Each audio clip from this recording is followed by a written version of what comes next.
What is going on, y'all? It's the Cave Fan. I'm here with Football with Oz Austin for episode 46 of Against the Blitz. And today, it's about as cut and dry as it gets. We're doing our top 10 general manager rankings, respectively. We didn't combine them or anything. So we're going to run through our lists individually and give an explanation, tell you why we think they should be there.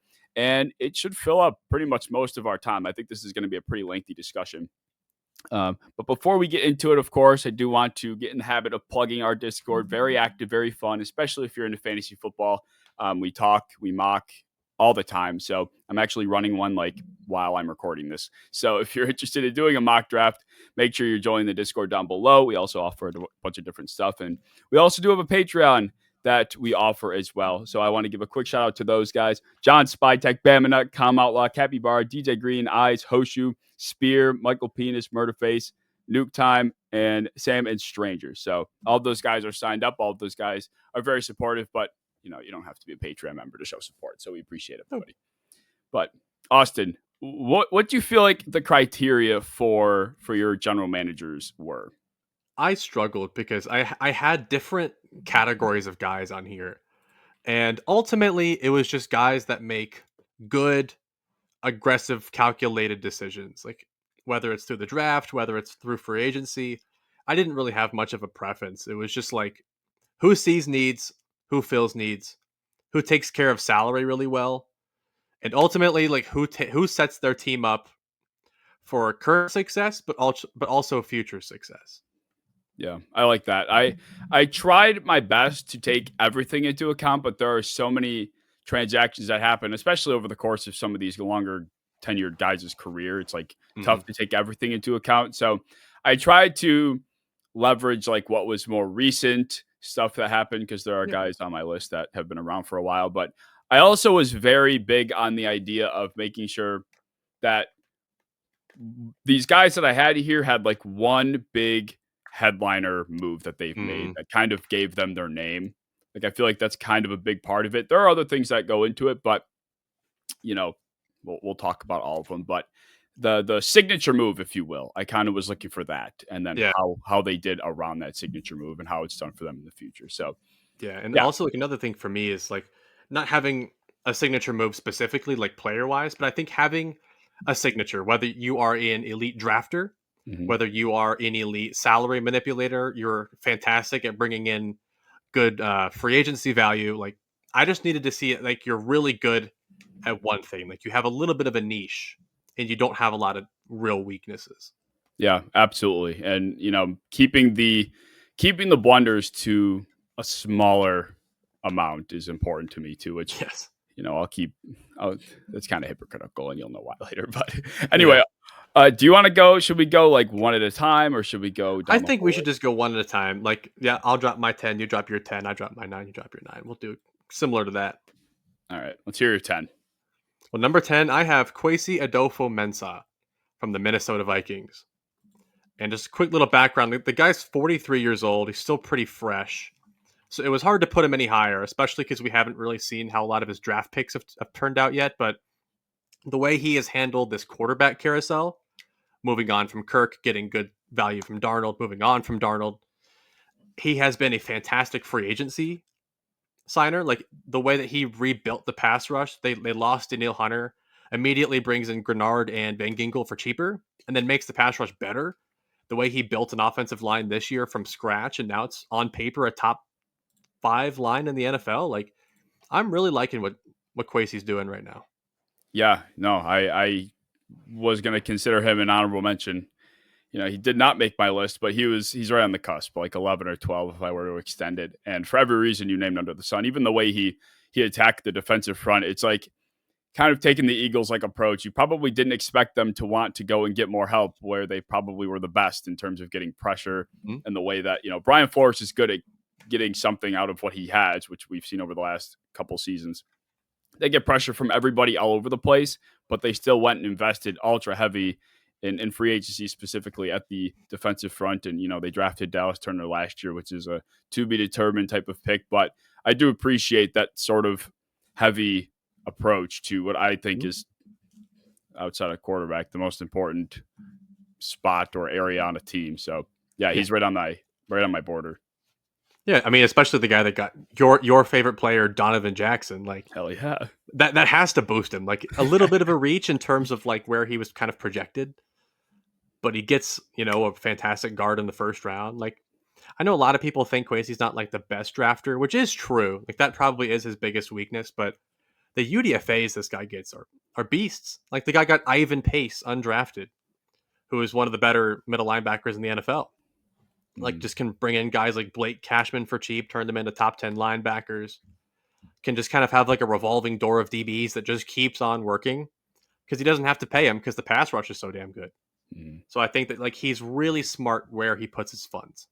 Yeah, totally. I think probably part of it for me was, which can be said about a lot of other guys that I'll be mentioning later, but there probably is some coach tax that I factored into this at some Mhm. point when it came to Kwesi, and how good, how great, and how much I believe in Kevin O'Connell. But still, he does a fantastic job in such a short time too, which is very important. Mm.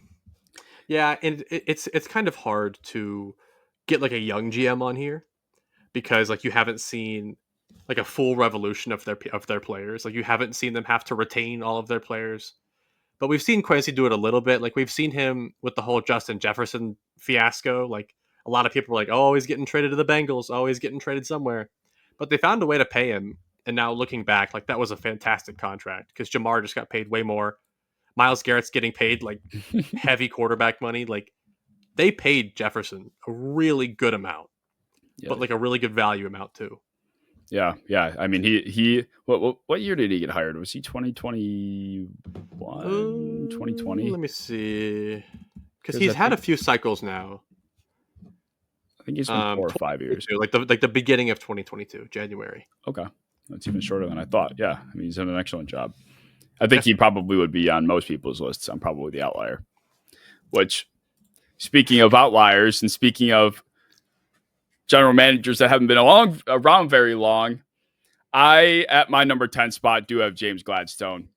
Shoot oh, me now, but I do have him here. I am so impressed by a general manager that is so young, so inexperienced, yet so confident, so bold to be able to make the trade up from 5 to go and get Travis Hunter at 2.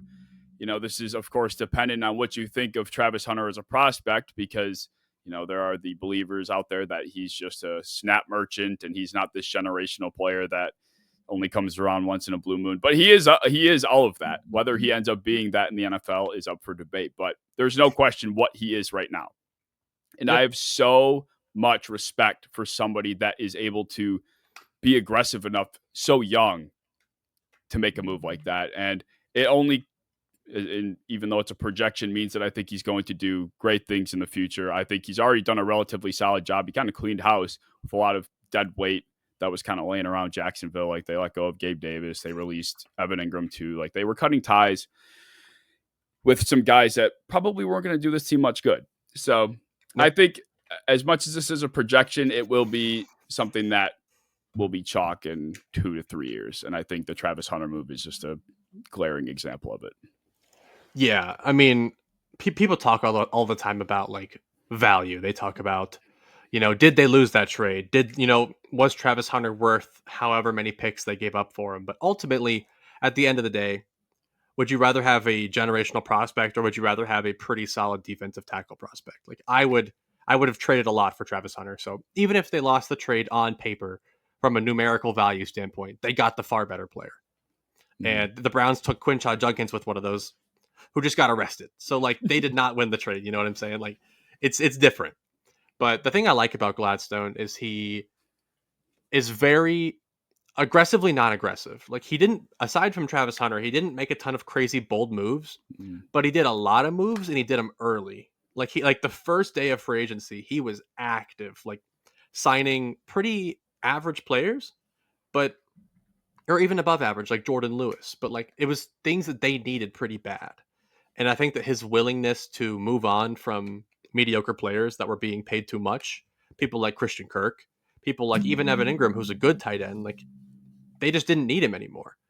And they're taking the Rams philosophy where he comes from of moving on a year too early than maybe a year too late. And I appreciate that from a team who is full of young stars that is kind of building more towards the future. Yeah, definitely. There's a clear and defined path that he is going down, and it makes complete sense. And that's what's important. Like there are a lot of general managers that I don't think would ever dream of making the trade up he did. You know, guys that have been around for 8 to 10 to 12 years, they would probably shy away from the Mhm. amount of capital it took to acquire a guy like Travis Hunter, but he is so confident. He sticks to what he knows and he believes, and he goes and gets what he wants done. So, and like you said, he came in. I forgot that they let go of Christian Kirk, or they get a Yeah, seventh out of him they or tr- something like that. they did like the Joe Mixon where like they released him, but Hmm. then the Texans traded a seventh for him, Right. Yeah. like at the buzzer. Hmm. So yeah, I think it's just sign of things to come. Yeah, I like that. Who's your nine? All right, number 9, I have a guy that's kind of controversial even amongst his own fans is Brian Gutekunst from the Green Bay Packers. A lot of people hate him in Green Bay because he takes a lot of swings in the draft, which is scary. Like, first round, like everybody jokes he's going to take some kind of developmental corner that will turn out to be nothing. But in the mid rounds, that's kind of where he makes his money. He makes a lot of unpopular moves, but I think a lot of them work. I mean, taking Jordan Love, going from Aaron Rodgers, taking Jordan Love like 3 years too early, and then it working out the way that it has, kind of is like the picture perfect Gutekunst move. But I think that he's also made a lot of really underrated moves that people don't talk about, like how he built the offensive line for pretty cheap, getting guys like Zach Tom, getting value in guys like Rasheed Walker. They've made a really good top 10 offensive line without any major big moves that made headlines. Like, I mean, a bunch of really kind of not risky free agent moves, but they bring in Josh Jacobs when everybody else wasn't a huge believer. They brought in Xavier McKinney, turned him into a top 5 safety in the NFL. They find value in guys like Tucker Kraft. Really good work with drafting Jair Alexander and moving on at the right time. Like I'm actually a pretty damn big fan of what he's done overall. Yeah, he wasn't even on my radar, but you make a lot of fair points because I don't hate him necessarily, but there is definitely a general dislike for him, especially Mm-hmm. from Packers fans. It's just I think people get so caught up in the receiver stuff and even the pass rush stuff to some extent. It's like the big positions where it feels like they've needed help for so long, and he just the running joke was the Packers won't sign anybody in free agency or they won't make a big move in the draft for a receiver, and he finally has. But I think those things definitely cloud everything else he's done because the Packers are rarely bad. Like, when's the last time the Packers have been like a bottom feeder? It's probably been Not in 50 my years. lifetime. Yeah. Yeah, and I think that So, he's part of it. Like hmm. people talk about the Steelers never being bad. The Packers are never bad, but they're actually genuinely good most of the time. Like Yes. they're a team that you're not surprised if they win 2 playoff games, even if they're having a slight down year. And I think that his ability to stick pretty true to a lot of their big positions this year, even like there's some worry about the corners. There's some other worries, but the way that he finds value in pretty no name guys, I'm not always too worried. Hmm. Just don't Yeah. put Bo Melton out there. But that's a coach's decision to put Bo Melton at corner. Hey, I mean, he's tall, he's fast, he can jump for a football. I mean, Yeah, how much I'm how much sure he harder can. can it I be? bet he's good on Hail Marys, but like I'm a little worried about that. But I think that the quarterback work, the offensive line work, the general linebacker work, like taking Edgerrin Cooper on the draft when a lot of Mhm. people thought he was a project. The way that he's worked around the safety room, they got 2 stud safeties last year. He found Evan Neal, or not Evan Neal, Jesus, Evan Williams in like the middle late rounds, and he turned into be a stud. Mhm. So I think that there is a lot of really good out of Gutekunst that a lot of Packers fans don't care about just because he wouldn't get them a receiver for so long.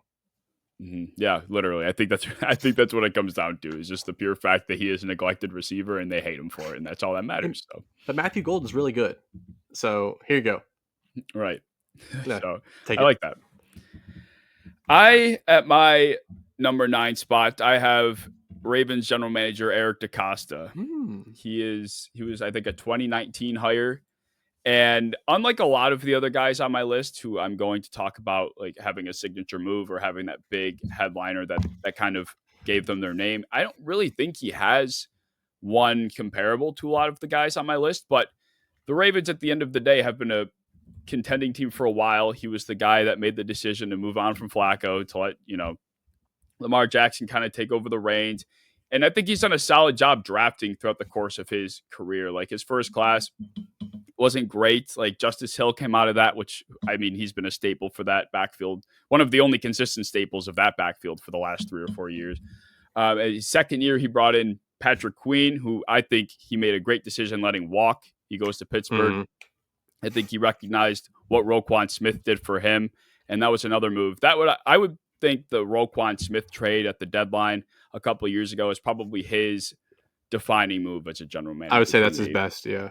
by a mile. Like, I mean, that defense was struggling. I think it was 2022, and they were not doing well. They were not doing great, and it kind of just transformed everything. He became the backbone, the spine. He helped Patrick Queen become who he was and get paid. Like, and I think ever since he's been that centerpiece for that defense. So that's his headlining move.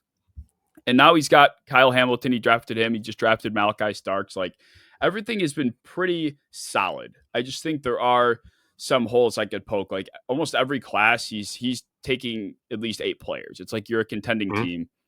You know, you could probably be a little bit more aggressive. And this is where we talk about guys taking swings like James Gladstone or guys like Eric DeCosta, who are a bit more conservative, but mm. there aren't misses or there aren't these big blunders either. So you can appreciate both sides of the coin. Yeah, and I'll talk about Eric DeCosta later, but I think the thing that I really liked is he doesn't overthink anything, at least draft wise. People talk about it the same with another GM that we'll talk about later too, but people always complain that somehow some great player falls to him every year. People complain that Tyler Linderbaum, Kyle Hamilton, Mhm. Malachi Starks, Mike Green. People complain that they fall to him, but it's just because other people are overthinking and he's not. Because ultimately, people draft for positions of need. They draft for need, and I think he realizes we need every position at some point. So why not upgrade? Why not get better players? Because as you can see, our Darius Washington just got hurt, and safety became a massive need of theirs pretty quick. So Malachi Stark's pick looks all the better. And I think that there's a lot of, for me, holes to poke in his free agency work. It Yeah. seems every year they sign a 50-year-old wide receiver, and Ravens fans complain every year that they're not getting enough receiver help for Lamar. Then here comes Eric DeCosta. Oh, don't worry, Lamar. Here's D Hop. Here's Nelson Aguilar. Here's Odell Beckham. Like they have yet to really bring him in a good free agent wide receiver when that's been like their biggest position of need since he came in 2019. Right. And for me, it's hard to give him talk about tax. I think, especially not being the general manager that drafted Lamar, like Yeah. there's massive Lamar tax here. Like the Yes. Ravens are probably a solid, like, wild card team at best, depending on who you replace Lamar with. But, having that, not having him being your headliner pick and Lamar kind of being the reason why this team is as good as they are, it does kind of dock him lower. But also at the same time, too, like a signing like Derrick Henry, I think is one you could Mm. definitely pin on his board. But it was one of those things where kind of was like it kind of just showed up on your doorstep. Like Derrick Henry's a free Yeah. agent. Lamar Jackson obviously is looking, I feel like there's a lot of other things that went into that was like, okay, DeCosta, all you got to do is like put pen to paper here. Right. So Yeah. I don't know. I think he's done a great job because they're constantly a team in the mix, but he doesn't have those home run hit moves that I think I look for. I can agree with that. Yeah. Who's your 8? Number 8, kind of the opposite guy. I have John Lynch from the San Francisco 49ers. He is a guy that is full of headlines. And you can point to like 5 different moves that he's made. The CMC trade probably being his headliner, that and getting Brock Purdy in the 7th. Both are moves that are worthy of getting a GM paid a lot of money. I think that the Trent Williams trade, a lot of really good draft picks and getting Debo, Ayuk, Kittle, all for really good value. I think that John Lynch has done a fantastic job finding Fred Warner in the middle draft rounds. Like nobody has done that better. But I think that recent events have kind of dropped John Lynch off. I think the commitment to paying Purdy and letting everyone else go is pretty rough. As much as I love Purdy, I think that a lot of their recent drafts have been pretty bad because they were a pretty good team for a very long time, and they were kind of drafting for fun. Like they weren't drafting studs. They were drafting players that could be fun developmental players, maybe drafting them 2 rounds too early. And really none of them have worked out. Like they have only found a few good picks in the last few rounds. So pretty worried about that. And I think that's kind of why we're worried about the future of the 49ers. That's why everyone talks about their window possibly being closed, because a lot of their best players were drafted, 5 years ago, and they haven't had a lot of good value since. And that is really the only reason John Lynch is this low. I think if you would have asked me 3-4 years ago, he probably would have been top 3. But I think his meter has ran out so far, and he's going to have to do something pretty quick to get in good graces again. Yeah, I mean, for all the reasons you mentioned, I left him off. Like Yeah. I left him off my list entirely because I think I think he's fired if Brock Purdy doesn't work out. Like Yeah. taking that swing on Trey Lance, like I don't think people truly know how much capital they gave up to go and get Trey Lance. And for them to, I won't say not give him a chance, but to me, there was something going on that I feel like they were leaning Brock Purdy. The second both of those guys walked out there for camp, they're like, I think we like Brock better. And it was probably a secret for a long time, but I think they just, especially, I feel like we've read a lot of things about Shanahan in the past, like preferring Purdy pretty early. And, it is what it is, but I just don't think that was like, I can't give him credit for that. Like it was a dart throw at a 7th rounder, and it's worked out. And if it didn't, like we're talking about a pretty desolate situation for the 49ers because they would have been without all of this draft capital and no quarterback. They probably are signing, who knows, guys like Carson, like kind of going through what the Colts have been going through over these past few Yeah. years. Jimmy And G. yeah, like things would be not great. So I really think that swing and miss is, and not being able to, in my opinion, do anything else to kind of make up for it has me bumping him out of my top 10. I mean, like you said, they've drafted nothing inspiring in the last like 4 years. Like they drafted Purdy in 2022, and since then, I mean, their best pick. They've had, off the top of my head, Hufanga and Pooney have both been great draft picks. But aside from That's those it. two, like they got who was it, Nick Martin in the 3rd this year. Like Yes. he's a projected special teams linebacker Yes. that may sub in sometimes. So it's like 6th-round picks, 5th-round pick value, and then they go after a 5'8" corner in Upton Stout for as fun as he is as a prospect. Like these are not reaches that a team that needs to turn around can make. Like they drafted Nick Martin as like the 4th linebacker off the board. Like that was ridiculous. He was not top 10 on really any serious linebacker board. Yeah. So it's just like they're making these moves that a team in a better situation can make, but they're not in that situation anymore because, like I said before, like they've had phenomenal drafts, Kittle, Ayuk, Debo, but like these guys are all starting to feather out. They're all getting a little bit older because they haven't had any good draft value in the past 4 years. Like they're counting on Ricky Pearsall, Isaac Garendo, and then a bunch of future draft picks.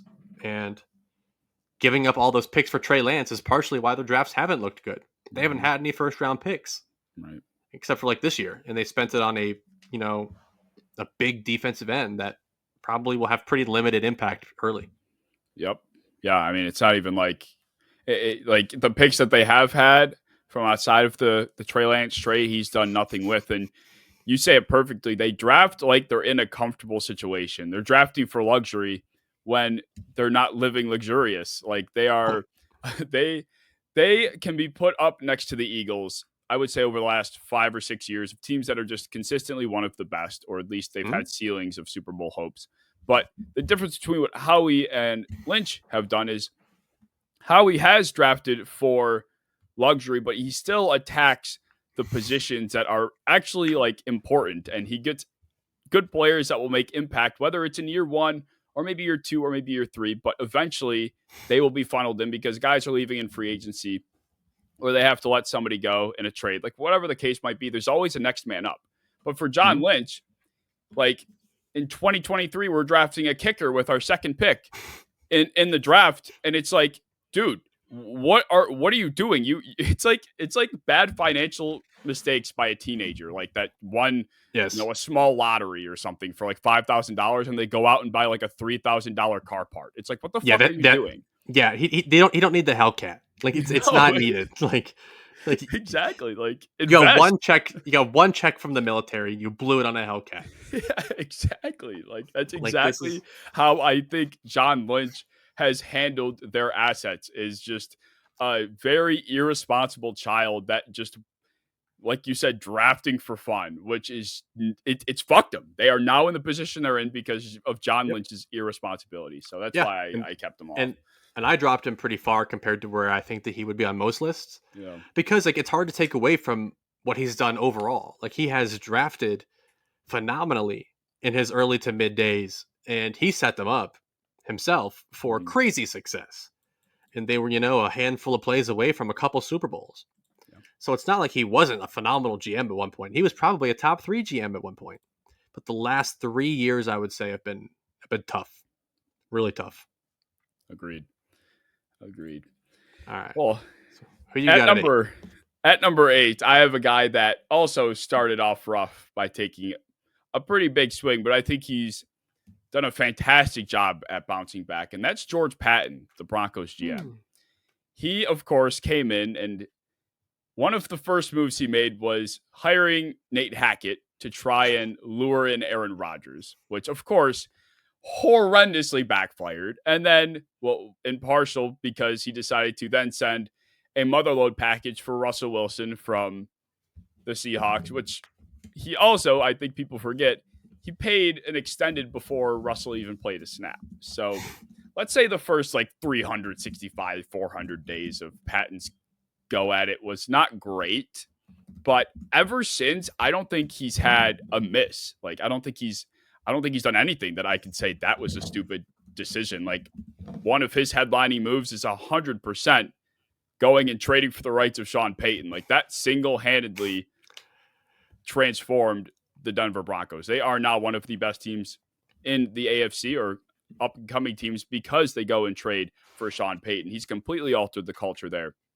And of course, he's done a lot of other fantastic things because in the draft, that's where I think he's been strong. Like, maybe the free agency moves at times have been hit or miss, but a lot of the cornerstone pieces are his, like Pat Surtain, Quinn Miners, Jonathan Cooper, Nick Benito, Bo Nix, of course. Like, all of these guys that have been very imperative to their success were guys that Patton drafted. And even going into the 2025 season, they go and get Jade Barron, which I thought was one of the best picks, Mm-hmm. best fits, I'll say, of the first Yes. round. And then in free agency too, they just load on the number one defense with they get Dre Greenlaw, and who was the safety they signed from Yeah, Hufunga. they got Hufanga, yeah. Hufunga. It's like that defense was already number one, and Patton's kind of Yes. taking that Eagles mentality of just loading up, loading up, loading up, and I think it's going to pay dividends. So it started off so rough, but I Yeah. think the way he's bounced back is extremely tough and impressive. So I have Yeah. him at 8. The only reason I left him off was just because we haven't seen a full cycle of his good yet. Yeah. Like we've seen now, I think we have finally seen a complete good roster. So now to see the results and to see how he goes about paying these guys is going to be pretty important. Mm, Because I agree, he's been a really good drafter, getting guys like Barron, getting phenomenal offensive line, even finding good value in like guys like Ben Powers yep. to fill in and play a really good guard play. But to me, I always just want to see how you go about drafting their replacements because you can't pay everybody. Like at some point, you might have to let Brandon Jones walk. At some point, you might have to let Zach Allen walk. You can't pay all these guys. So to see how you go about paying these guys, to see how you go about finding their replacements, that's kind of my big thing. And I Mm, usually give young GM some grace because they haven't had the chance. But I think that like his old sins, the Russell Wilson days, all those drop him in my head a little bit. But the past mm, 2 years, he's been phenomenal. And I yeah. think that like part of this is just giving GMs a little bit of time to mess up and to learn. Because if you just keep drafting or not drafting, if you keep just hiring new GMs, they're all going to suck in the beginning. So you're just going to keep going on this revolving cycle of bringing in new coaches, new regimes. So letting him fail, letting him figure it out, letting him hit on a few draft picks like Sertan, then building around them has been phenomenal. Yep. Yeah, I think that's probably where I lacked in terms of my ranking. Like I was not really taking into account how they manage what they have when they have to actually manage it. Like, kind of like what we're seeing with John Lynch and even like Chris Yeah, Greer in Miami too. That could be a whole nother conversation. But yeah. I don't know. I feel like there aren't a lot of guys. There's a lot of younger general Mhm. managers in terms of tenure, like maybe not actual Yeah, age, but a lot more than I realized when I was going through the list. So, and if they weren't young, they were just guys I didn't even consider because I just didn't think they were good at their job. So it just yeah. kind of narrowed the field. But you do make a very fair point because who knows what happens when like a James Gladstone has to, pay a lot of the guys that will be having to be paid in Mhm. 3 or 4 years. So it is a fair And point. yeah, and even to back up Gladstone though, what he's done year one in terms of coming in and getting rid of all these guys that the fans were attached to, that the players were attached to, having like the kind of the heartlessness in a way to do that, the business side to do that, gave me a lot of hope that he's able to. I haven't really fully seen it from Patton. I think that he is really attached to his guys, but at the same time, like I'm going to give you props for building a really good team in pretty short amount of time. Mm. And to trade off the top, I think they traded a first and a second for Sean Payton and a third, which is crazy to give up that much draft capital for a head coach. But to see how well it's done so far, at least, is really impressive. Mhm. I think the only thing that knocks him to a lot of their fans is they haven't really reloaded great on offensive skill positions. I think the Evan Ingram signing was really cool, but I think that they've been kind of running out the same receivers and the same running backs out there year after year, kind of hoping for like different results. Mhm. So it's kind of hard to lean on a run or a passing game from them because they don't have like studs. They Mhm. have solid players. I love Cortland Sutton. I like Evan Ingram. I don't know if I like RJ Harvey or not, but like they've kind of just been relying on like cheap value for these guys. And I didn't love the RJ Harvey or um the Pat Bryant pick, but those felt more like Sean Payton moves than anything. So I'm not really Yeah. going to hold them against Patton at all. Yeah, you could tell when Sean Payton has influence. It's like I'm not going to sit here and say, yeah, George Patton's the one that drafted Bo Nix. He saw that vision. It's like, no, that was definitely Sean Payton. That was Sean like, Payton draft, yes. yeah.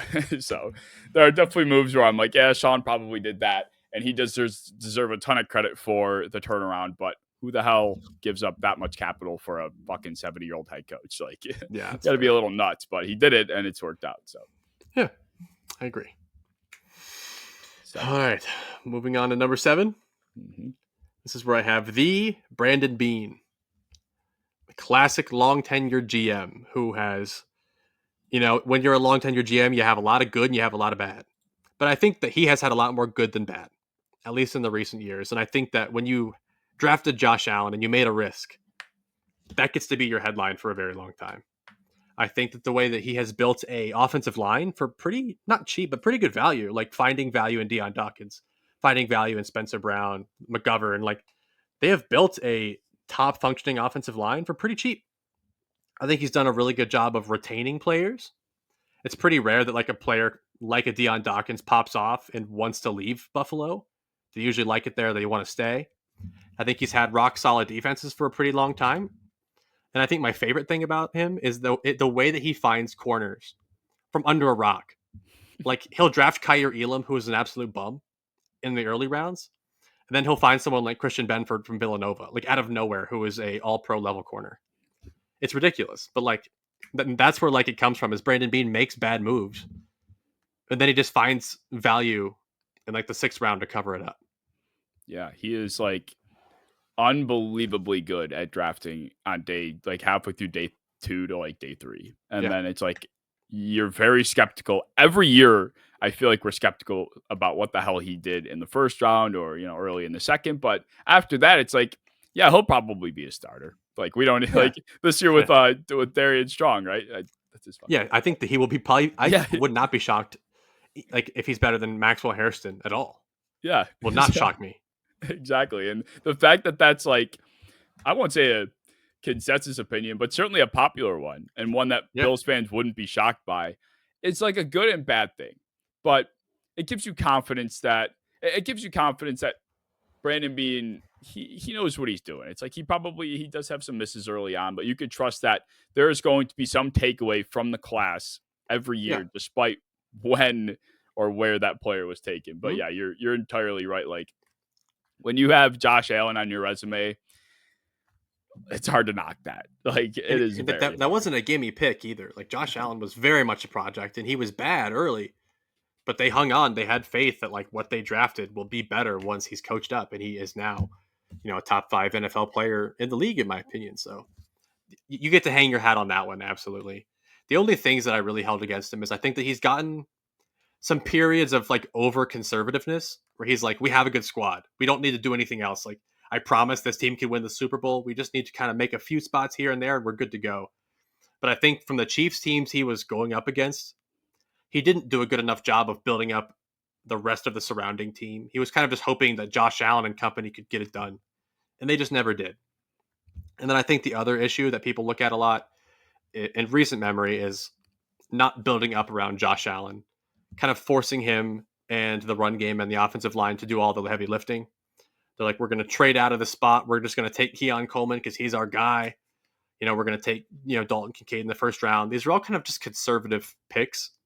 And there's still not a ton of effort of really surrounding him with good free agent receivers. It's just like Mac Hollins. It's guys like that where it's like, they'll do the job, but like, these are not guys that are going to elevate your passing offense. It's just relying on Josh Allen only. But I do give huge props to handling the Diggs fiasco of getting Diggs at the perfect time of his career, having him as like a top 10 receiver in the NFL, then getting rid of him at the right time. He handled that perfectly. Mm-hmm. Yep, I agree completely. Like the whole Stephon Diggs saga could not have been more perfect for Diggs, for Mm-hmm. Josh, for the organization. Like every single person involved in that trade, even the Vikings, Yeah, all managed to benefit tremendously from that move. everybody wins. Literally, like that's one of the few trades in NFL history where I can confidently say there is not a loser. And I Yeah, fucking hate when people have the debate about who won that trade and people are like, obviously the Vikings, they got Justin Jefferson. It's like, sure. On paper, the Vikings, they won. Sure, but whatever. they didn't But the know Bill, that Jefferson was going to no. be that either. But So the Bills got at one time Diggs was a top 5 receiver in the NFL in my opinion, and then was top 10 for most of his tenure there.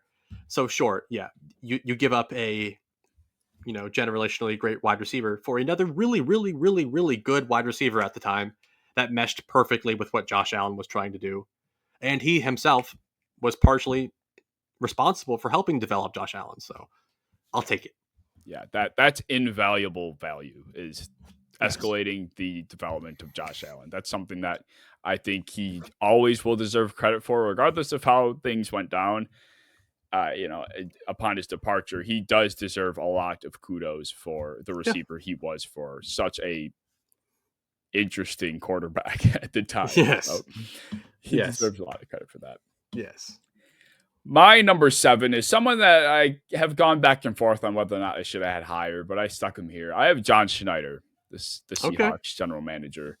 And this guy's been around for a long time. Like 2010, I think he was hired. He did a lot of his best work early on. Like him and Pete Carroll completely Yes. gutted and transformed that entire team. He put together the Legion of Boom. He drafted Russell Wilson. He drafted Bobby Wagner. Like he drafted the team that was basically one play away from back-to-back Super Bowl wins. So, that alone is enough to, I think, give him a consideration to be on this list. But even as of late, I think he's done a good job in terms of trying to get them back on their feet. They were never terrible. I think they kind of have had like some Mike Tomlin Steelers type of seasons over the past couple of years where it's like, yeah, they'll make the playoffs, but like they're getting smashed in the wild Yeah. card or, they're not going to get very far. But I think making the determination or him and Pete mutually agreeing that it's time for Pete to go. I think the hire of Mike McDonald was a good one. I think bringing in Clint Kubiak this offseason was going to be it's going to be a very big win of a move. And ultimately, as much shit as he caught for moving on from Geno for a 3rd round pick, which seemed kind of criminal at the time, I think seeing the contract details of both what Darnold got and what Geno got extended at, it basically Yeah. was swapping out quarterbacks and one's just younger. It's like they weren't going to win a Mhm. Super Bowl, as you know, in the next two or 3 years. So you might as well just go and get a younger guy that, you know, also get a third round pick out of it. So I think he Mhm. handled that well. I think deciding not to pay DK was also a very smart thing to do, like trading him Mhm. away and letting the Steelers give him all that money. I give him a lot of credit for that. So ultimately, I think he's never done a terrible job, and I think it's hard to not give him credit for everything he did early on. And Yeah. there's been no John Lynch type of activity recently to No. dock him out of the top 10. No. He was very close. He was probably my 11, and I wrestled with him and Kwesi for that number 10 spot. Mhm. And I think the only thing that left him off was his commitment to not address offensive line. Yeah. Like the Seattle Seahawks have had a bad offensive line since the Super Bowl era, and he does not care. And partially that has kept them from being a really good team, like having Geno Smith under constant duress. Russell Wilson was top 5 in sacks taken every single year, and I think that they just kind of avoided it. But I think that he is, I've called him before, a skill position guru. Like if you are worried about the Seattle Seahawks not finding corners, not finding receivers or safeties, like you should calm down because John Schneider will find one. Like he will find a receiver, he will find you a corner, he will find you a safety. They've always had great running backs since he's been there, and like I think that he is top 3 in the NFL at what he does in that category. And the only thing keeping him down to me is lack of results in recent memory. Like the last 10 years, he's just has not had a lot of team success from his players, and I think the lack of offensive line. And it's not even like he hasn't tried. Like they really haven't tried. Like they've put Charles Cross, Abram Lucas, and then aside from that, they're just counting on like 5th round rookies from UConn to try and take over their offensive line, trusting Anthony Bradford to be a starting guard for the entire season. Like they just sacrifice the quarterback. But I think that he has done a really, really good job. And I think a very underrated job this season. Like the draft this year, they killed it. Mhm. In my opinion, they had a top 3 draft, possibly the best draft. Great UDFA signings and a pretty underrated free agency based off of what they had in their lap. Yeah. I mean, you don't think Jason Peters in 2023 was a good offensive line decision? Yeah. That's crazy. Yeah, like that's I appreciate a swing here and there, but when you have to rely on them to be a starter, like it gets bad. Like Laken Tomlinson and Anthony Bradford, where they're shoe-in starters at guard last year. That or Christian Haynes, the rookie, the undersized rookie from UConn. Mhm. Like they're just relying on people to just get punked in the middle. Like Evan Brown was their their center for like 3 years, Mhm. and that was like what they were gonna roll with. There's just no really hustle to upgrade aside from Charles Cross. Yeah. That's about it. Like I appreciate the Gray's Able pick this year. I was shocked they didn't do more to go after other interior offensive linemen. Like it's still an issue of theirs, but I did appreciate them at least getting one. Just do Yeah, one. right. That's cool, but it's still a problem. The left Yeah. side of the line is great. Don't talk about the right or the middle. For some reason, every GM I feel like has one position that they just Yeah. refuse to address. Like like Yes. Brandon Bean with like pass catches. It's like, what's your deal, dude? Like Yeah. just go and Recently get a safeties. receiver, a Yeah. good one. For that Yeah. matter. But they're just like, nah. Yeah. Like they're just willing to let the rest of the offense deal with it. Mhm. It's so crazy to me. Yeah.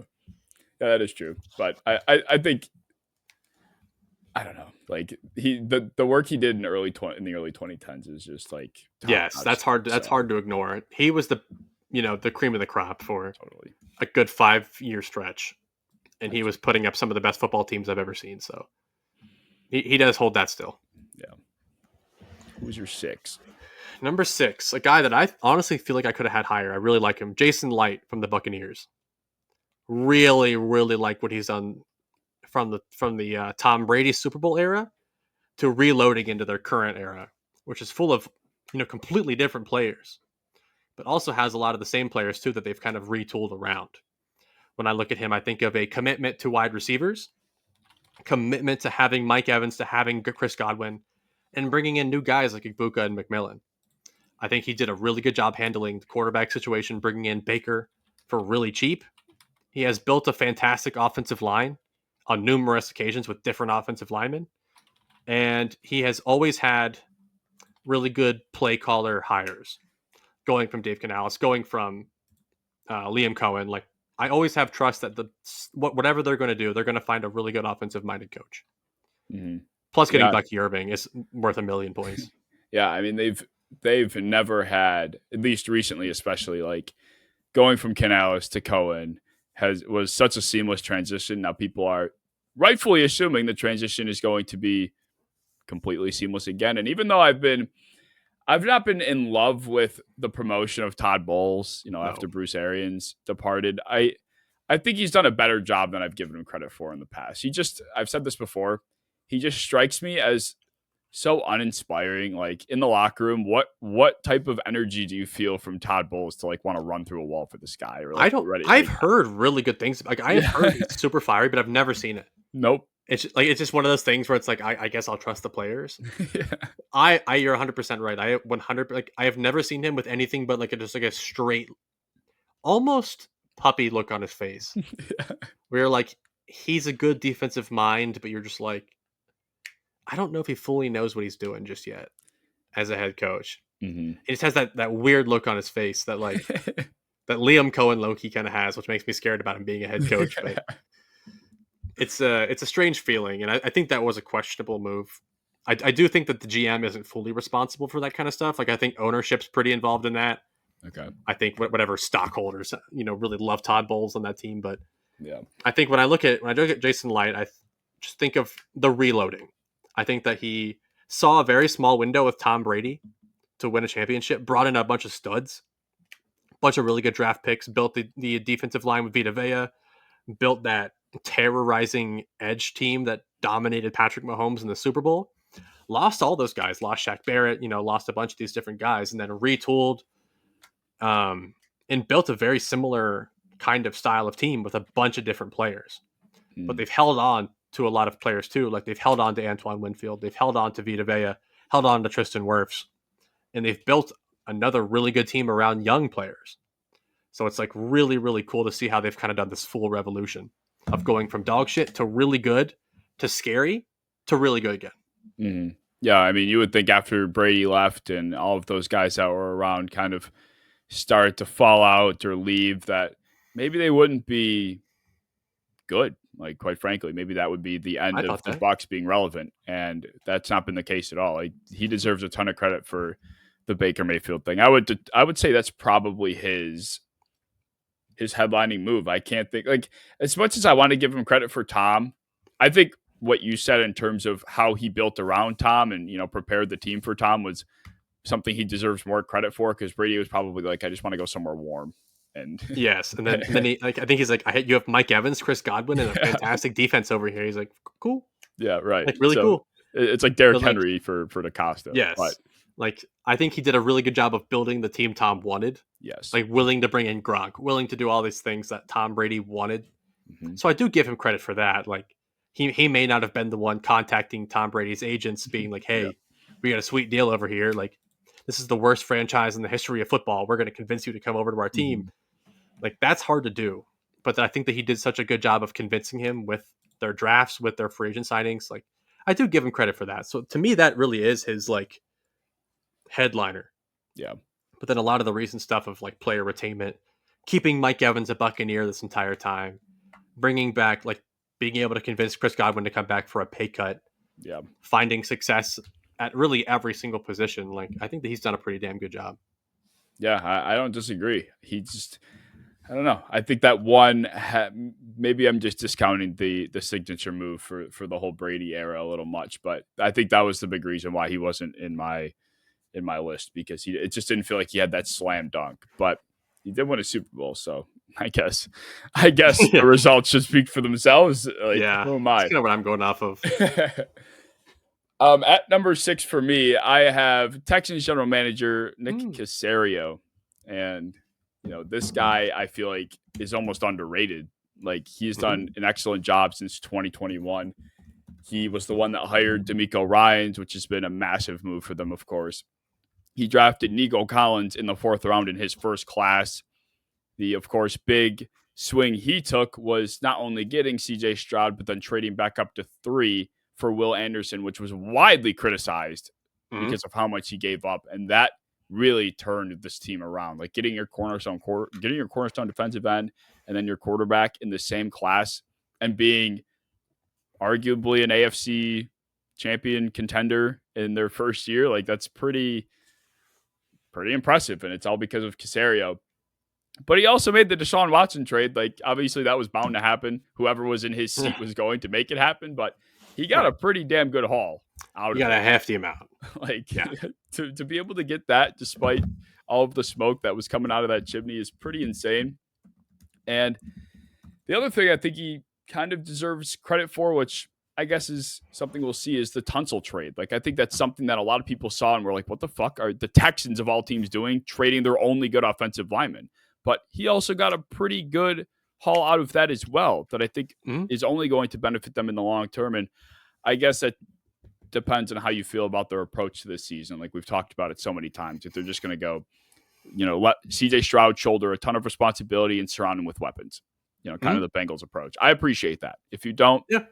then fine. But I really can't. I don't think there's been a move that Caserio has ever made. I'm like, what the hell is going on? And they've been a great team ever since he took over. So, well, Yeah. outside of like the first year or two. Without Yeah, but I mean, like a GM's first 3 years to me, even like you have to let their draft picks pan out. You have to let their plan unfold. And he was a guy I also thought about putting on here. Another one of those like almost a little bit too early because I think what he does best, he has had great draft picks, but I think he's also a really good thrift shopper. And I think he does a really good job of picking really good veterans, guys like Joe Mixon, guys like Tunsil, guys like CJ Gardner Johnson, Christian Kirk, guys that are kind of being faded out by their old team, bringing them in for really, really cheap to play like a year or two. And then they have to find replacements similar to that after. But I think he's done a really good job of that. And again, for him, really the big tax is the refusal to address offensive line this year. Because I don't think it's really any better. In fact, I think it's worse on paper. Like I know a lot of people are really big fan of Minnesota tackle. What the hell? Laronte Ursery. Ursery. I'm not. I don't think he's ready to start. So start like relying on Cam Robinson to be like your star lineman when this might be like your best Super Bowl window, when you have CJ Stroud still without a contract, when you have the ability to put big money into offensive linemen and to create a Super Bowl team. I don't think they have that still. I don't think that's an offensive line that's good enough to win a Super Bowl. But I do think that he's done a really good job of reloading defense, bringing in Daniil Hunter for a reasonable amount. He's done a really good job of bringing in really good DBs, drafting Nico Collins. And in my opinion, double dipping on the Iowa State wide receivers, Jalen Noel and Jaden Higgins, was a good move. I don't think there were any good offensive linemen in that range. The only issue I had was leaving the first round and not getting your linemen there because there still were guys like Josh Simmons that I think I would have given an A+ for if they would have taken him.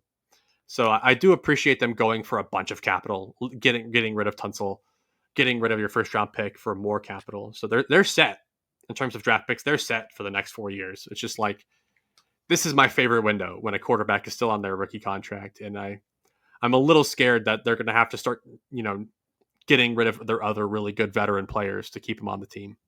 Yeah. I mean, that's not wrong. And it doesn't help that their competition is just so good. Like, I think the Texans in another world, another era, are probably one of the best teams in the AFC. But right now, there are justifiable questions.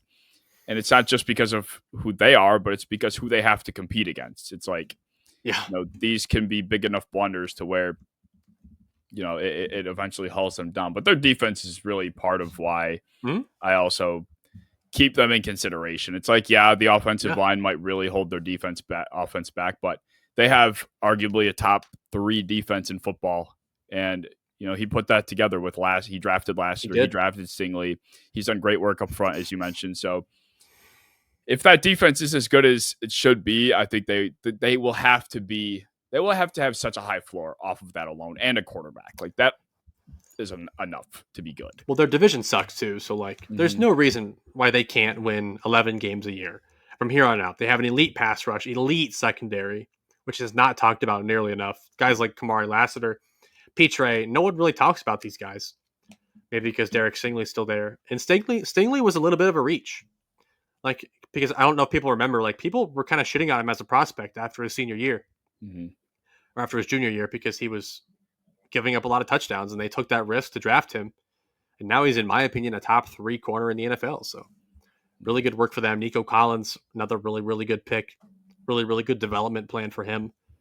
Really, all I need to see is just some kind of offensive line upgrade, because the interior is, in my, probably the worst interior right now that I can think of off the top of my head. The tackles are shaky. But if he can put all this draft capital that he's gained from Tunsil and this first round pick into that, I think they could build a really good line in a year's time. It's not impossible to do. Right. I believe he could do it if he Mhm. actually wants to. But Yeah. that's once again another GM having a position where he's like, yeah, we'll Fuck 'em. figure it out. Yeah, they'll figure it out. All right. 5. Only Number cracking the 5. top 5. We're so good at time Jesus. management. Oh my God. Well, number 5, I have Eric DaCosta right here. Okay. And this is because of reasons we've talked about. We can skim this pretty quick. But just the draft master. Like, how often have you seen an Eric DaCosta draft where he didn't leave with like 2 extremely valuable starters from it, and usually more? Like, he has had draft after draft after draft, and he doesn't miss. And I think he's had some really good moves, like the Roquan move, the Derrick Henry move in free agency. But to me, the reason he can't be higher is just the lack of receivers. The amount of times he brings in like a 35-year-old corner, 35-year-old receiver, and counts on them. Like, that's pretty rough. But I think he's done a really good job for a long time, and he's done a really good job this year too. So he could be higher if we just see a little bit more team success, if we see any kind of Super Bowl wins from this, if we continue to see his draft picks go off. But for now, I can't put him any higher. Yeah, I mean, I've basically said my piece on DaCosta. It comes Yeah. down to the fact that I feel like Lamar is the biggest, of course, for obvious reasons, the biggest reason why they are who they are, and that's not his baby. So No, it's the only last no, might be the unfair. only last thing I had on him was like, I think that people talk about the Ravens having like one of the most complete rosters in the NFL, and I think that is something that you can put to DaCosta, but I just don't think he's done a good enough job yet of elevating his baby Lamar. Like, he is another one of those guys that is counting on Lamar to do all the heavy lifting, and when you have to rely on one player to win you your games, that one player will also lose you your games if he has a down game. So I think that Derrick Henry was a big help for that. But still, there's still weapons. Like, you cannot rely on tight ends to carry you unless they're Gronk. And Mark Andrews and Isaiah Likely are not Gronk. So to have 2 first round picks into their receivers is a pretty big deal. And they spent those on Zay Flowers and Rashad Bateman, 2 guys that I think they're good, but like, those are not first round players to me, off like really, like, in terms of value. So questionable free agencies, but overall still a good GM. Yeah, I mean, any team that's atop of the AFC almost every year he's got to be doing something right. Like, Right. if we want to get as simple as we can, just look at Right. how the team is doing, and that should say enough. Fair. To some extent. All right. And Who you got? At my number 5, similar things can be said for Brad Holmes. I think this is fair. This is fair for him. I feel like a team that has not quite gotten over that hump into, being that fumble, which was not his fault, of course, in the NFC Championship game, like having played in the Super Bowl and potentially winning, like, Brad Holmes is probably top 3, which of course doesn't really change the outlook on him, but a lot of what Brad Holmes has done is more of a collective than it is one thing. Like, being able to say I rebuilt the Detroit Lions is it's huge. A pretty impressive thing. Like, that's probably the biggest accomplishment that any general manager has to their name, actively, or maybe ever. Like, that was a bad situation. And we look at like the Browns, for example, who are equally as horrible, or at least equally in the shit, and Andrew Barry's like floundering and flopping like a fish. So we can compare how these guys have done. And, Brad Holmes drafted Penei Sewell, Oli McNeil, Amon-Ra St. Brown, all in his first class.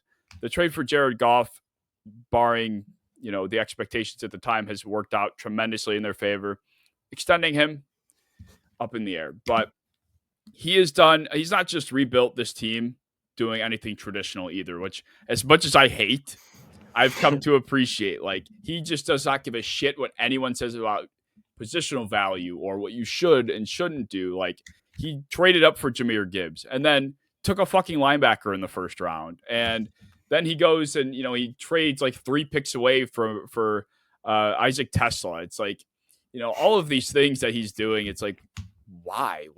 Why? And What do you it's know? right. It's like what are you doing here?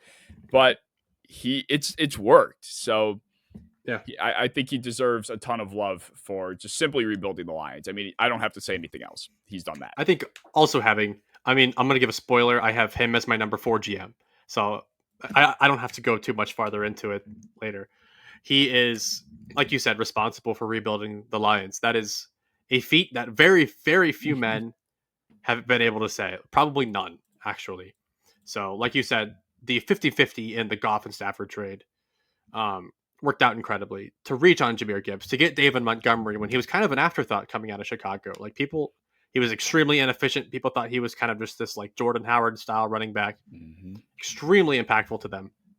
To find value in building a monster offensive line, one of the best I've ever seen personally. To find value in trading up for these guys, like to go after Jack Campbell and Jahmyr Gibbs in the first, and for them both to be monsters. They had issues in the secondary, and he builds a top 2 safety duo in the NFL with Kirby Joseph and Brian Branch in like a year's time. He builds that like in like a literal year. Have 2 top 10 safeties. I think that the only real thing he's kind of flundered is building a corner room. They haven't really done a great job there, but this year he went after DJ Reed, who at a year and a half ago was a borderline top 10 corner. They still have Terry and Arnold, who is up in the air, not looking great, but it's possible. And I think that he's done a really good job of seeing a weakness and attacking a weakness, but also done a really good job of seeing a strength and building that strength to be even better. And I think that the blind side, Frank Ragnow retirement made him look a little bit worse because they didn't do a ton to address interior offensive line, but still going after Tate Ratledge, they still have, some really decent investments in some depth that we just haven't gotten to see a lot yet. I'm still a pretty damn big fan. Yep, 100% agree. There's not much that Brad Holmes has done that has not worked out, quite frankly. So, except just win a Super Bowl. Right. I mean, and that's kind of the difference between him being any higher for me. Like at my number 4, granted he hasn't done it, but I do have Brandon Beane, and I feel like out of a lot of people have been way more critical of Brandon Beane just because I don't know. I just think like you were saying earlier, he has perhaps not done a good enough job at giving Josh Allen the support he needs. But the bottom line is, if the Chiefs, Andy Reid, Mahomes didn't exist in this timeline, the Bills are probably a Super Bowl champion. Like at least in 1 or 2, or or whatever. Like they would have got 1. I think the year of the 13 seconds. I think that offense was so good that, and they had the pieces on defense, like the safety duo that he built from scraps, like legitimately, like Jordan Poyer and like Jordan Poyer, was he a UDFA? Like, he was either UDFA or like a 7th round pick because he was. I think it was like a 7th round pick. I think it was. And he bounced around like 3 teams, like Raheem Mostert style, and became an absolute beast. Micah Hyde was a projected special teamer coming out of Iowa and becomes one of the better safeties of the last 10 years. So to find value in guys, like I said before, that nobody else sees is his best thing. Matt Milano, probably not even a top 230 player on people's draft boards, becomes one of the best traditional linebackers in the league. Like, he is the best, in my opinion, at finding value that no one sees.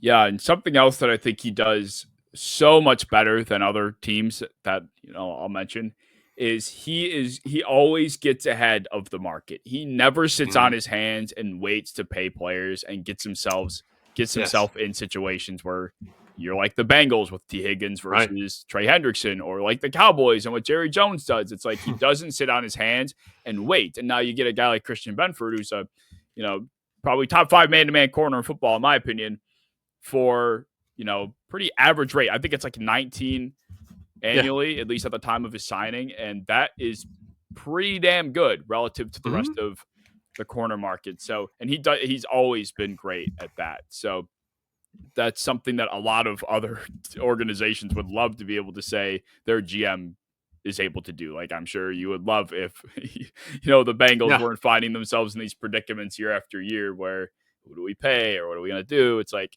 those questions are never No. existing because of Brandon Beane. So that's I think his No. true strength, is staying Yeah. ahead. Absolutely.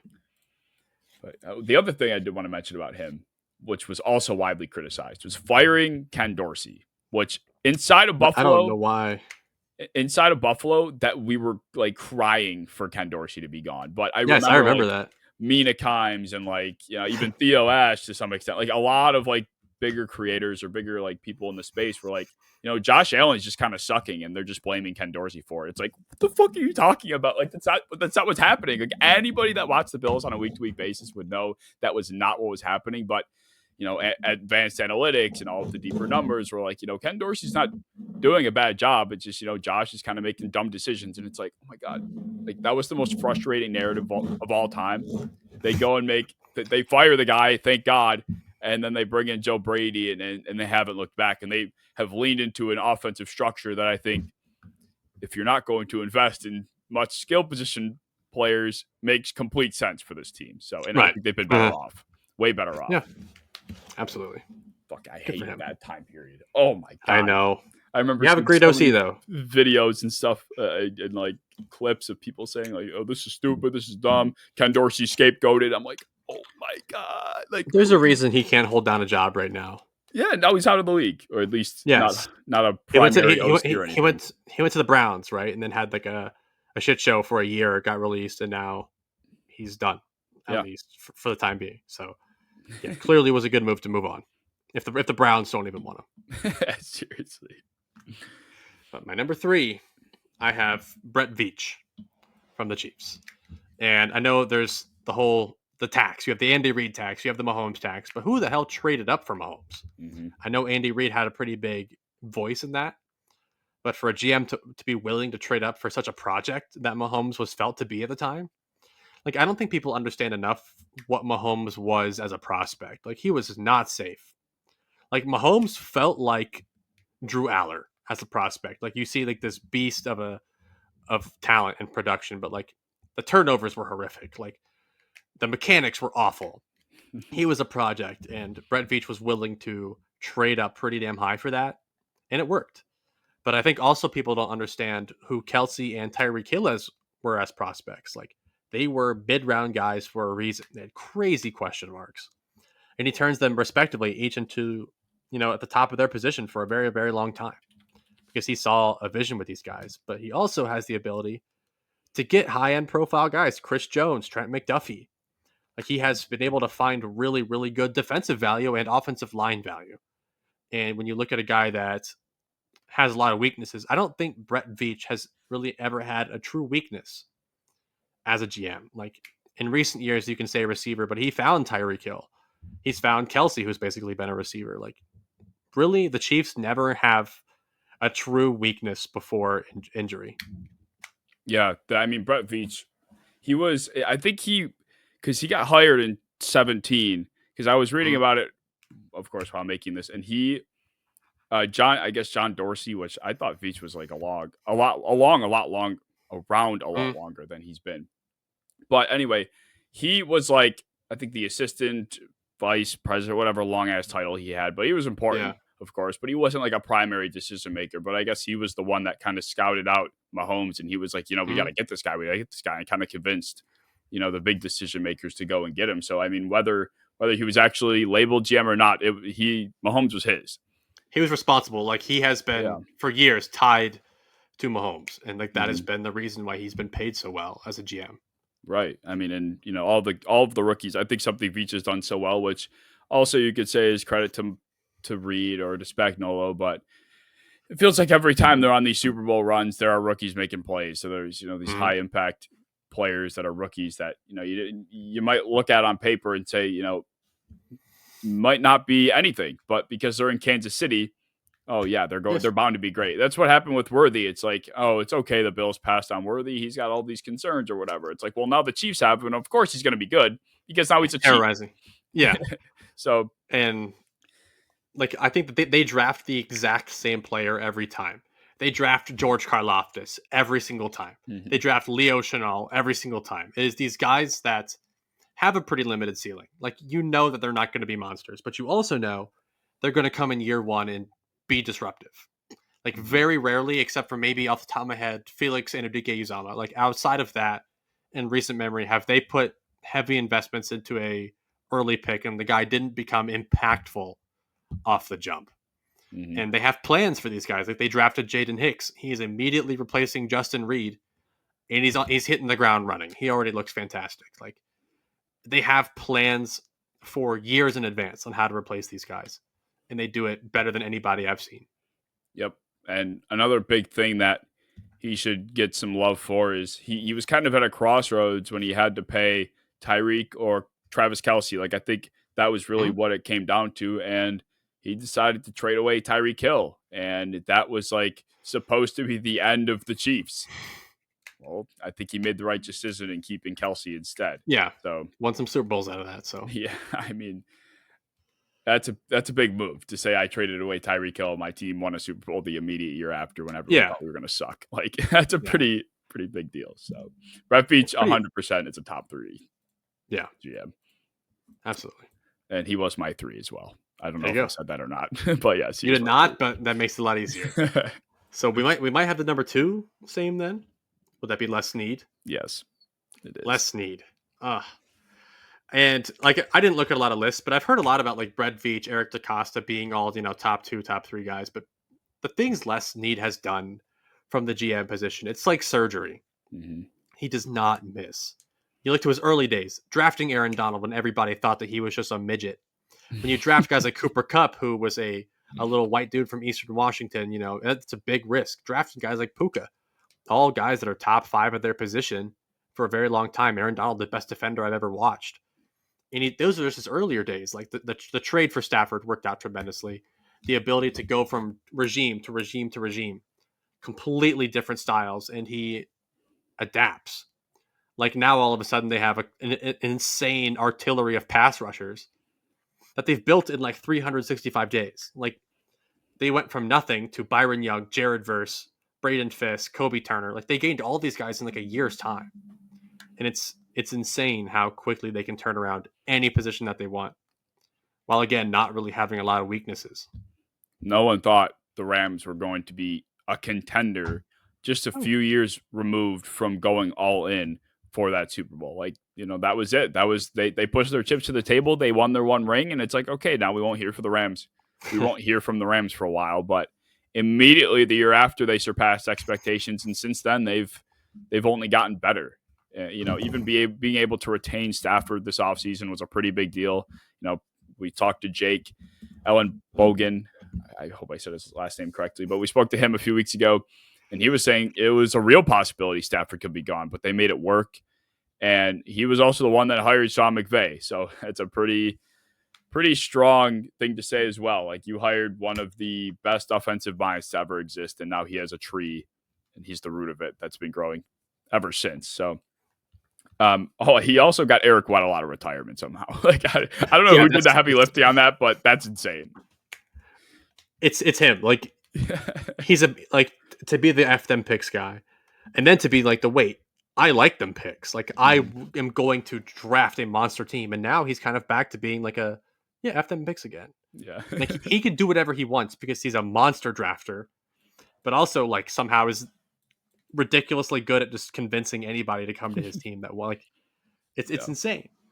It probably Like the helps only that they're real in LA, but yeah it's still it's like he got Eric Weddle out of retirement. He brought in Odell, Jalen Ramsey, Leonard Floyd, Von Miller. It's like this talent pool that he's managed to fish yeah out of and get is ridiculous. Like no shit, they won a Super Bowl because they had top five performing players at what felt like every position. So, yeah and that's because of him. yeah it is because of him. And like I think that he's done a great job year after year because they keep losing coaches nonstop. Mm-hmm. Like their coordinators have one good season and they're gone to be Yep. head coaches. And that the fact that they keep finding like valuable people to fill in and be good coordinators for them again, it's unreal. Mm-hmm. And like that's when I look to a guy, and I'm like, this guy does not have weaknesses as a GM. He's not super old either. Like, he can still do this for a pretty damn long time. And as long as they have McVay, I feel pretty confident. The only thing that I'm worried about for them is this feels like Stafford's last year based off of everything we felt. So to not really have any kind of backup plan besides like Stetson Bennett is kind of scary. But like, he's just one of those guys that I feel like he has done his due diligence and he made a pretty calculated decision that getting Jackson Dart was not worth it. Mm-hmm. And that he will find better value next year in some way or some shape.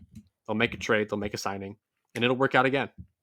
Yep, that's true. Like, what he hasn't done is also good. Like, a lot of people are thinking maybe the Rams will be in the quarterback market for the draft this year, and he passed and he retained Stafford. So that's true. Like, that could have been a big disaster had, he decided to go with Dart, and then who knows what happens. They don't get a guy next year because they go with Dart this year. Like, very true. Very good point. They're contenders now. Like, they are contenders again.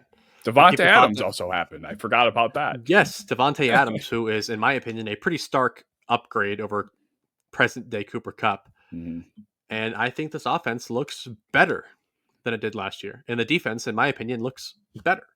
So I see no reason why, unless Stafford just has a generational fall-off, I don't see why this team can't beat the Eagles if they play in a dome this time. Not in the snowy elements to let Saquon run all over them. Right. Well, speaking of the Eagles, I think we both have the same man at number one, Howie Roseman. I don't think there's a soul on earth that would make a top 10 GMs list and not have Howie at number one right now. Monty Ossenfort, number one. Don't mention. We've done such a good job of not mentioning anything Falcons related, and you just ruined it. I don't want to talk about No. Howie, go ahead. Howie is the only person in the NFL where it's like, yes, he is bona fide, no argument, the very best at what he does.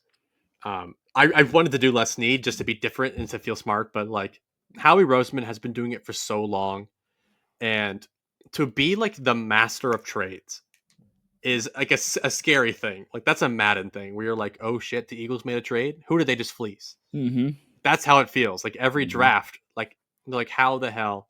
Like, I don't know if you remember the Saints trade where they traded up for Jalen Carter. If you remember like the value of the trades, there was so many different picks in it that I think people just stopped reading it.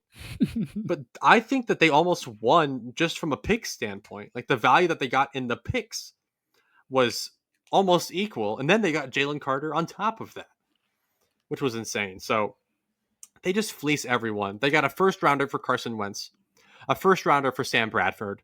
Like, they traded a first rounder for AJ Brown.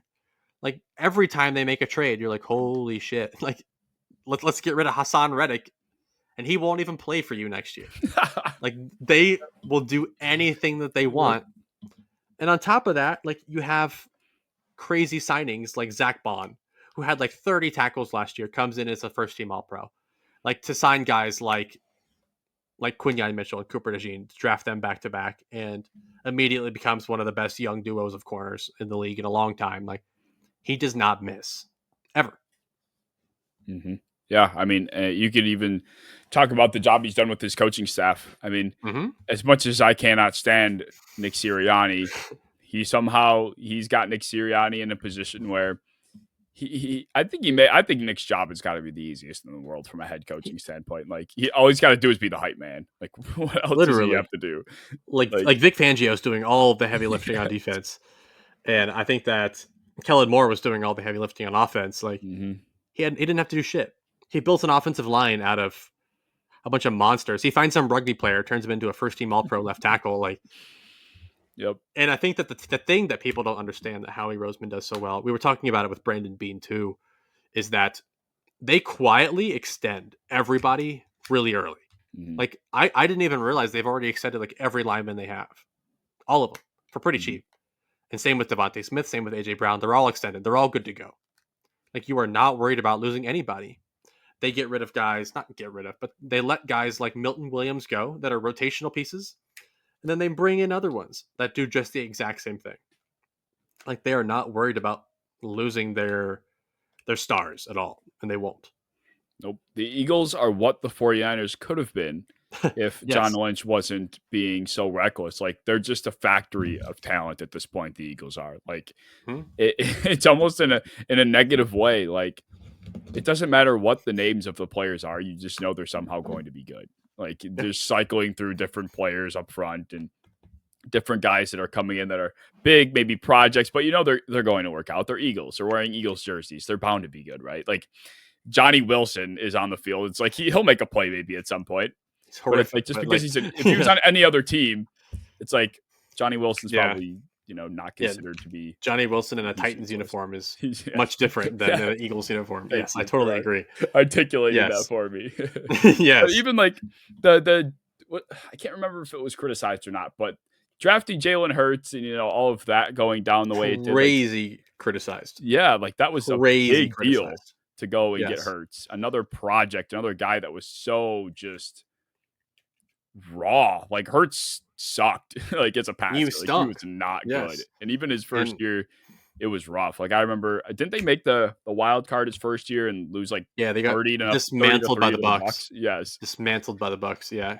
But he, Hurts had more throws out of bounds than inbounds. It felt yes. like it was a bad showing, and to give him grace to hold on and actually build around a guy that was Mhm. struggling early and make him an MVP candidate at one point. And I don't, and we've talked about it enough. I don't think that Jalen Hurts is near an MVP caliber player, but I think they've done such a good job of surrounding him with the exact players that he needs to succeed that they've created one of the most unique quarterback roles of all time. Like Mhm. he is one of the only quarterbacks that does not need to quarterback his team. Like he doesn't have to make reads. He doesn't have to make quick decisions. Like he just has to hand the ball off, run the ball, or launch it deep to Mhm. single coverage. He makes zero decisions.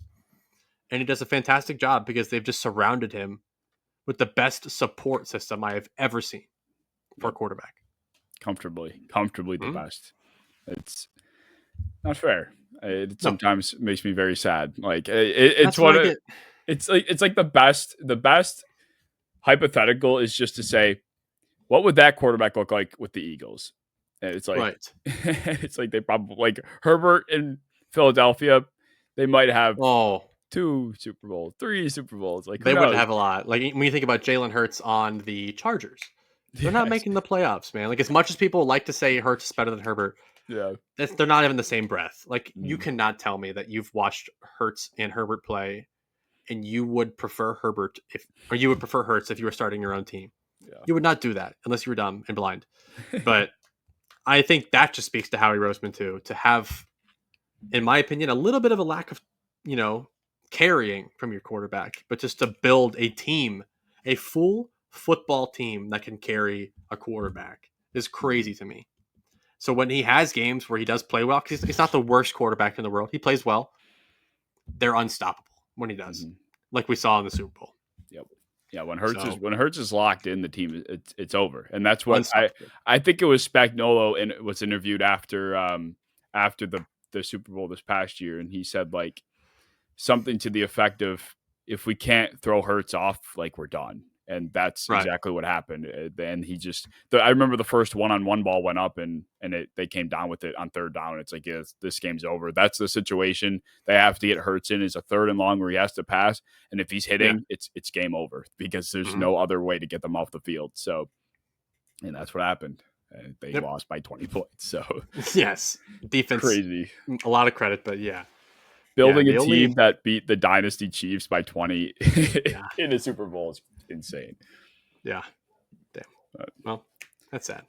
yeah. Well, that's about all I have for the top 10 GMs list. But if you have any thoughts, any comments, drop them down in the comments below. Like always, share, comment, subscribe, do all that fun stuff. Be sure you're joining the Discord once again, and we will see you in episode 47.